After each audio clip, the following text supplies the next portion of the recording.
Mexico abolished slavery, becoming a beacon of hope for enslaved people escaping the U.S. Despite pressure, Mexico refused to sign a fugitive slave treaty, insisting that anyone on its soil was free. This decision made Mexico the destination of a clandestine southern underground railroad, through which as many as 10,000 escaped slavery. Nacimiento, a village in Mexico, became home to many African Americans who found freedom. To this day, descendants in Nacimiento celebrate Juneteenth, Texas's emancipation holiday, honoring the bravery of their ancestors. Slave hunters, including the Texas Rangers, patrolled the southern border to capture escapees. However, the Mexican army stood firm, protecting the fugitives and turning away the hunters. This powerful history highlights Mexico's role as a sanctuary for those seeking liberty and its solidarity with the fight against slavery, a legacy still honored in Nacimiento today. In 1820, All right, first and foremost, I want to give all honor and glory to Yahweh, Bahashem Yahushai, Bahashem Rakaha Kudash. Double honors to the elders and apostles of GMS who I learned from. And a healthy shalom to the whole for elect preaching his word in truth and sincerity.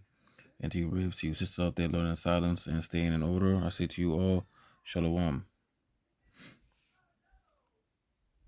Right, it's a beautiful thing to see how the relationship between the Northern Kingdom and the Southern Kingdom has been close knitly tied for many, many, many years. Right, even after the split of the Northern and Southern Kingdom. Right, even with the animosities that they had, to circle back and be at peace with one another, and seeing like examples like this, feels good to see. Right, we seen the same thing happen in the Caribbean in 1490s. Right, so like that's when Christopher Columbus came, but when they brought Judah and them in the 1600s, there was the same thing, man. The Northern Kingdom always looking out for the Southern Kingdom and vice versa. Right, we all remember how the Levites, also known as the Haitians, how they fought off the French, right? And they did that in the island that they share with Simeon. So stories like that ripple throughout the whole Caribbean and strengthens us, right? When we come together, we feel a lot stronger, right? And it was great to see that, Issachar, was looking out for the Southern Kingdom, and they realize that they have a common enemy, right, with Esau.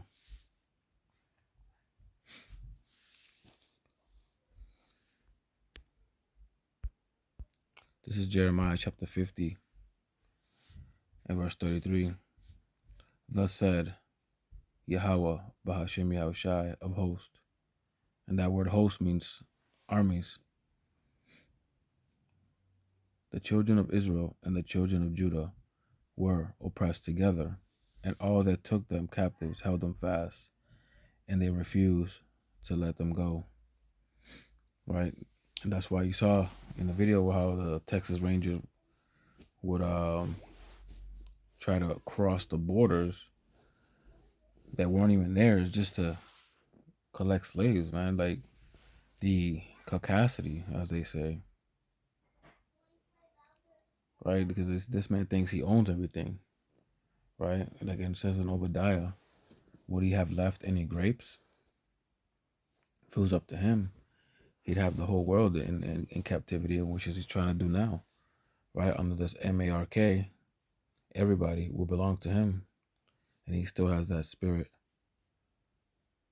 Right? But we have a much stronger king that's gonna take care of all that. It's gonna put this man for rest. Right? It says, verse 34, the Redeemer is strong, and Yahweh Bahashem Yahushai of hosts is his name. He shall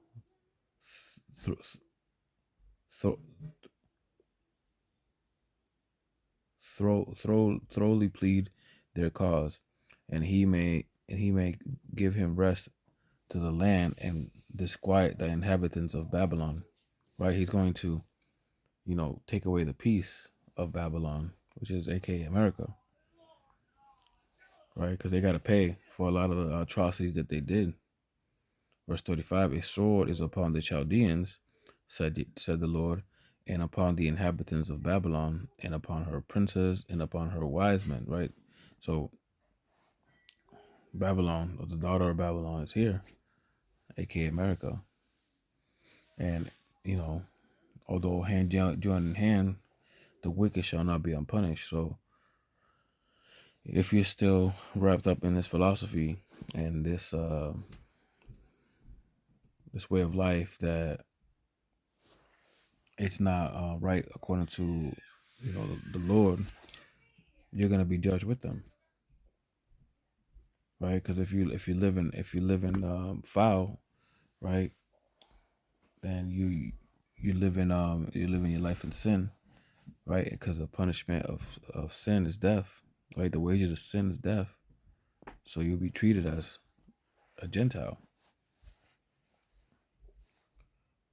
Verse 36, a sword is upon the liars, and they shall dote. A sword is upon her mighty man, and they shall be dismayed. Right? And Esau is the main liar, right? 'Cause that's why we call him the devil, because he's a deceiver. A deceit is a lie. Verse 37, a sword is upon their horses and upon their chariots and upon all that mingle the people that are in the midst of her, right? If you included with that, right? If you living just like them, and you into their philosophies, the policies, and politics, right? Then you are going to get destroyed with them, right? And they shall become as women. A sword is upon her treasures, and they shall be robbed, right? There is no more glory for this place, right? The Lord's going to pull the skirt up on this place.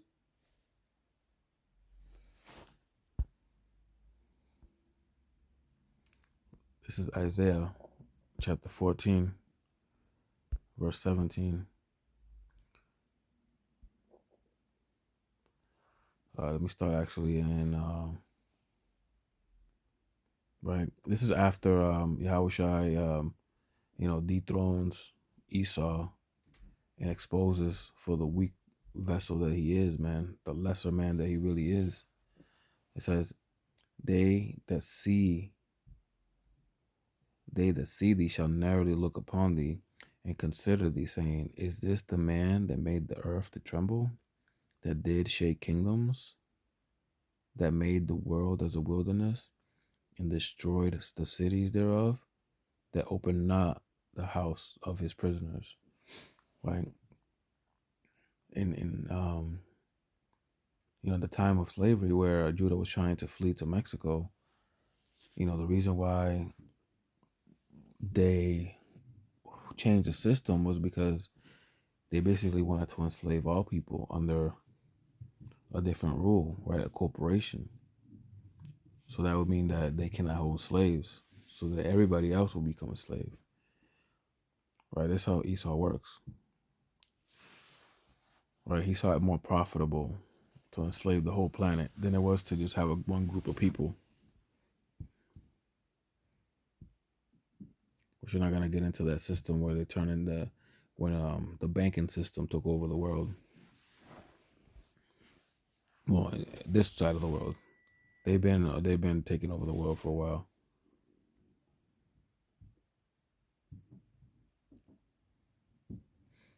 Right, but this is the seed of evildoers, man. They got to be hemmed down and thrown down, and ultimately exterminated, man, because he's considered a virus. This is verse 19. But thou art cast out of the grave like an abominable branch, and as the remnant of those that are slain, thrust through with a sword, that go down to the stones of the pit, and as a carcass trodden under feet. And thou shalt not be joined with them in burial, because thou hast destroyed the land and slain thy people. The seed of evildoers shall never be renowned. Verse 21, prepare slaughter for his children, For the iniquities of their fathers they do not rise, nor possess the land, nor fill the face of the world with cities. For I will rise up against them, said the Lord of hosts, and cut off from Babylon the name and the remnant and the son and the nephew, said the Lord. Right, these people got to pay for what they did, man. And, they do unto her as she has done unto you. So they have to, right? The scriptures in Revelation say those that they cast you into captivity shall go into captivity. Those who kill with the sword must be killed with the sword.